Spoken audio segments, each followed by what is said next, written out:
PK52, the Saturday morning meeting.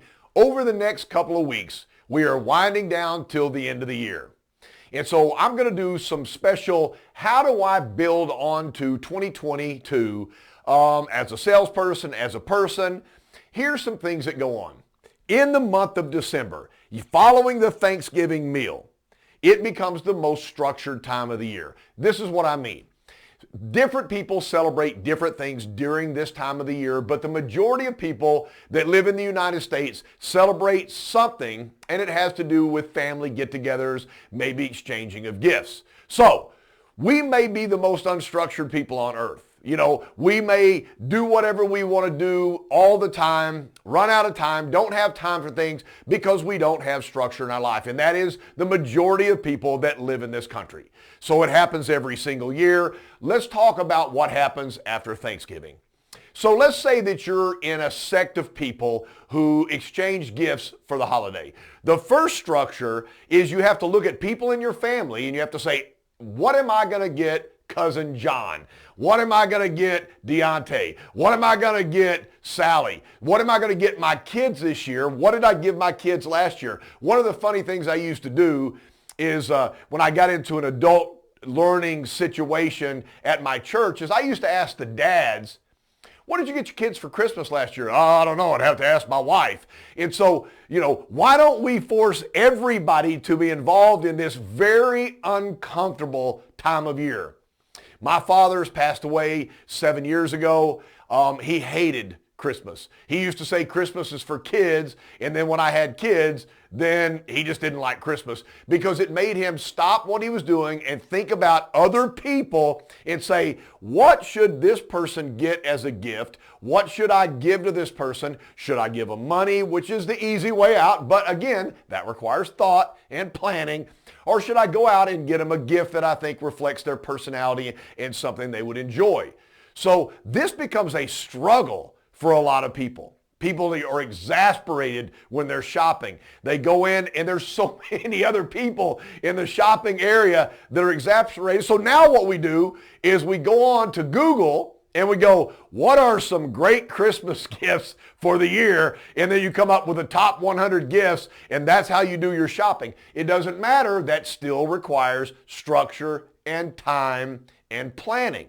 So I'm saying that this time of year is the most structured time of the year. So the meals that you're going to have with your family require you to be punctual.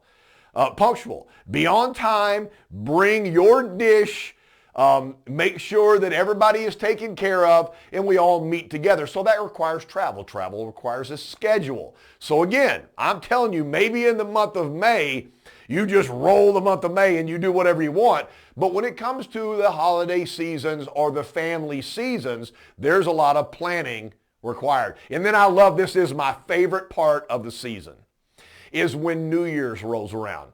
And we have the New Year's resolution. Now, gang, I've lived through a lot of New Year's resolutions. And one of the crazy thing about it is we are resoluting to be structured. I'm going to lose weight. I'm going to get more fit. I'm going to eat healthier. I'm going to do more things with my friends. And every single thing about a New Year's resolution is all about structure, which comes back to my point. New Year's resolutions aren't followed. It doesn't take very long until that New Year's resolution is gone because we do not live a structured life. So I'm challenging everybody to make 2020 the most structured year of your life. We know what the problems are. COVID is still out there. There's still mask mandates. There's vaccine mandates. There's believers and unbelievers.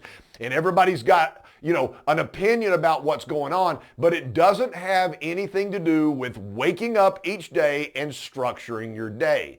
You will be more successful as a family member, as a friend, as a human, and more prosperous as far as income as you increase your structure. Daily tasks and activities. Let me take you back a couple of years. Most everybody that I'm talking to right now went to school. There are assignments when you go to class, they give you a test. You know the test coming, you either prep or you don't prep for the test. But the other side of school is, here is an assignment to do a thesis, a theme, a term paper, or whatever, and you need to have that in within the next 3 weeks. The majority of people in the United States will finish that paper minutes before they have to turn it in. They have a 3-week window. I was the worst at this. And I can't speak for everybody else. I was the worst. So when I was playing college baseball, I realized if they assigned me something and I didn't go immediately to the library and get in a little place by myself and do it today. I mean, I had 3 weeks to get it done, but that period of time could be today or 3 weeks from now. It's the same amount of effort to get it done, and I would immediately leave class and go to the library and I would get it done. And then I would have it done and out of the way, because there is a great chance that I'd be preoccupied and I would throw myself into a really bad situation by not having that done on time. So the fear created structure for me because I knew I'd forget. And I knew I'd do a poor job if I didn't immerse myself into it. And it didn't take any more time to do it the first day versus 3 weeks from that day. Most people aren't like that. You can't, this is funny, you can make time. You can look at your day and say, I'm going to do this, this, this, this, and this, and stay structured and get it done. But you can't find time. Ask somebody, can you get this done? I just don't have time to do it. There is no way on this planet to find time. If you don't plan time, time will escape you. You may not get anything accomplished. You may not do anything, but time will move on without you. So the only way to make time is to be able to structure that I'm going to do this, this, this, this, and this, and I'm going to do it in a timely fashion, and I'm never going to miss. That is structure. People say that person is super lucky. They make a lot more money. They are luckier than I am. Now, luck comes into play. I believe luck comes into play. I believe the harder you work and the more prepared and the more structured you are and the more planning you do for the future, the luckier it seems like you are. So is it really luck or is it structure? Always try to bring everything back to the car business. There's 300 million people living in America. There's 280 million registered cars on the road. I've had so many conversations over the years with people. How many people are going to walk into your dealership that you work at, that you're going to meet in 2022? You can come up with a number. How many people did you meet and work with in 2021? So the numbers aren't going to be a whole lot different. So how many people are you going to get to talk to about selling whatever you sell in 2022? You can come up with that number. But I'm telling you, there's 300 million people living in the United States. So the question and statement I always have is, the more people that you know, and the more people that know what you do for a living, the more prosperous you're going to be in whatever you do. So how do I get outside my dealership? There are more people outside my dealership that I will never meet than the people that will walk in the front door of my dealership. How do I become famous? Well, we've talked about that over the last couple of weeks, and I won't go into it in detail today because over the next couple of weeks, I'm going to give you some tips. I'll give you one today. But how do I get in front of people that I don't know? I'll give you an example. When I started selling cars in the 80s, I was a youth pastor at a church. And I got to be honest with you, being able to work with the youth twice a week and being in the car business as we know it really gave me a break to be able to teach a lesson about life and to talk, to answer their questions. And man, what a better position you're in to answer a 14, 15, or 16-year-old's question if you're not their parent. It becomes so much easier to answer the question if you're not the parent.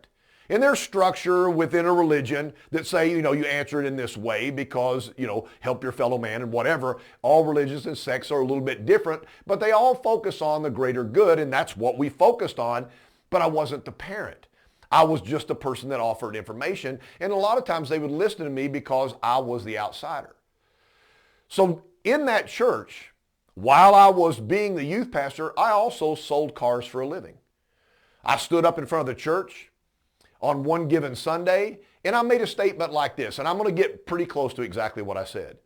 I said, hey, I'm KC, and I know you know that I am your private babysitter for Wednesday nights and for Sunday while you go to church. and I really enjoy your children, and I really enjoy the conversations that we have, which allows you to be able to attend church and work on what you need to work on. That's my pleasure. I enjoy doing it. However, I've seen multiple cars in the church parking lot that have paper license plates. And those license plates weren't filled out by me, and you bought from somebody that wasn't a member of this church. You know, it seems like when you come together as a group, you really think alike, you talk alike, your visions are the same, and it's a support group. You know, that's kind of what church is, you know, functional support group. So my problem is I feel bad. I've never looked at you and said, I expect you to buy every single vehicle you buy from me because I'm the only person in this church that sells cars for a living. If you buy a car from somebody else, I said, God may forgive you, but I don't think I will. And I walked away and, you know, trying to be kind of comedy at the end. But the crazy thing about it is the next week, 2 people from the church came to me. They both had an issue getting cars. It took a little bit of time, got them into cars. Now everybody's talking about it in church. And so the hundreds of people that attended my church, I just put into my portfolio of people that will buy their next car from me. So I didn't become the youth pastor to sell cars, but I want people to know what I do for a living. I was never ashamed of being a car sales professional. I was never ashamed of selling the Toyota product. And to be honest with you, I thought if they would let me help them, then I would put them in a better vehicle for their money than somebody that didn't care about anything but closing the deal. What are you going to do to increase your yield? So let me tell you a secret.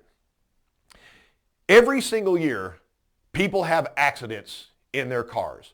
And so major accidents in vehicles during a calendar year, about 6 million units a year. And that, depending on what you call an accident, that number can go up or down. But 6 million people have wrecked their car. To the point that they had to go to a body shop and be inconvenienced while the body shop fixed the car. So 6 million people now have a car that's not new anymore. That a car that's been wrecked and repaired.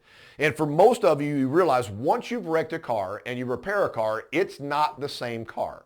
They may bring it back. They may be gifted in the body business. It may look good. You get the car back. It's dirty. It doesn't seem right. There's just something about the car.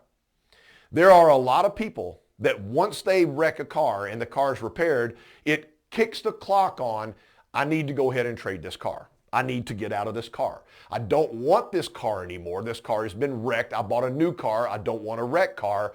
And so how many body shops are in the vicinity of where you work? Your dealership may have a body shop. Does the body shop manager let you know that a car came into the body shop and it's been a total loss? I've got a 4-year-old Avalon back here. The telephone pole they hit is still stuck in the side of the car. I'm 99.9% sure this vehicle is a total loss. Here's the telephone number to contact the customer. See if we can help them out with their insurance company. Let them know that we have a rental car if they need that availability and their insurance company will or won't pay for that. Find that out and let's take care of them because this is going to be an insurance replacement. So how many people that have total lost their car need another car?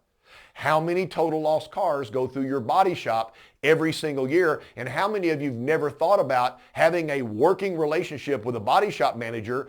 So once they realize they're not going to make any money on this car, they're just holding the car until they pick the car up and they're going to get a $15 a day holding fee or whatever the insurance company does, can give you that information and then you can be as of service to that customer. Remember, insurance companies would like to pay the least amount possible. So when we give an insurance replacement, right now an insurance replacement in 2021 is way above Kelley Blue Book because you can't buy a car for what it says they're worth in the book because right now, because the supply is so low, it's whatever the market bears. So to be able to supply their insurance company with 4 or 5 vehicles that are like vehicles that are multiple thousands of dollars higher than what their replacement offer was, might get your customer more money and they become a customer for life. Now, I'm only dealing with people that have total lost their cars. So if you've got a body shop, let's say that you don't have a body shop Every dealership has a body shop that they send cars to. We have to have that source. So now it's ABC Body Shop down the road a couple of miles. And how many cars have we sent them over the last 5 years? I mean, really, how many cars have we sent down there for them to take care of? And how many of our used cars did we send down there for them to do paint the bumpers or whatever? How much money has this independent body shop made off of our dealership, and not one salesperson has ever gone down and got the body shop owner and take them to lunch and say, hey, when you have a car that you get in that's total lost, what would be the issue of letting me try to help that customer? We have rental cars and we can become service to them. Would that be a problem for you to give me that lead? And the only thing they can say in the negative side is, no, I'm not interested in doing that. Then there's another body shop down the road. I'd let my service director know that I went over and asked them to be reciprocal.